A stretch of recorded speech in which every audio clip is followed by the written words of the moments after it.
कारोबारी दुनिया से खबर है कि पाकिस्तान स्टॉक मार्केट तारीख की बुलंद तरीन सतह उबूर कर गई है। स्टॉक मार्केट के पहले सेशन में तेजी का रुझान देखा जा रहा है।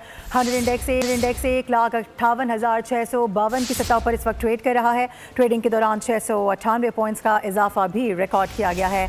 अपडेट करें आपको कि पाकिस्तान स्टॉक मार्केट तारीख की बुलंद तरीन सतह उबूर कर चुकी है। स्टॉक मार्केट के पहले सेशन की बात की जाए तो यहाँ पर तेजी का रुझान है। 100 इंडेक्स 1,58,652 की बुलंद तरीन सतह पर ट्रेड हो रहा है। ट्रेडिंग के दौरान 698 पॉइंट्स का इजाफा भी देखा गया है। बात कर लेते हैं, कफील अहमद ज्वाइन कर रहे हैं। कफील, ये गुज़िश्ता रोज़ होने वाले मुआहदे की वजह से हम देख रहे हैं कि मार्केट काफ़ी अच्छी जा रही है।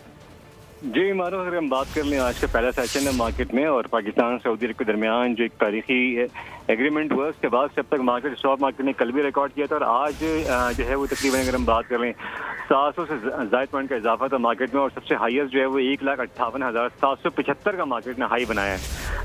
इस वक्त जो है वो तारीखी लेवल है और अगर हम करंटली बात कर लें तो 406 पॉइंट का इजाफा है मार्केट के अंदर और 1,58,360 पॉइंट के लेवल पर मार्केट जो है वो ट्रेड करे। तो ओवरऑल सेंटिमेंट जो है वो इस एग्रीमेंट के बाद बहुत ज़्यादा पॉजिटिव है। गो के जो है वो अपना जो मॉनेटरी पॉलिसी थी वो अनचेंज थी, तमाम उसके बाद भी सरमाया ने इसका खासा एतमाद बहाल हुआ और मार्केट तेजी के रिकॉर्ड्स बना रही है। ठीक है कफील, बहुत शुक्रिया। सब्सक्राइब करें और बेल दबाएं ताकि कोई खबर रह न जाए।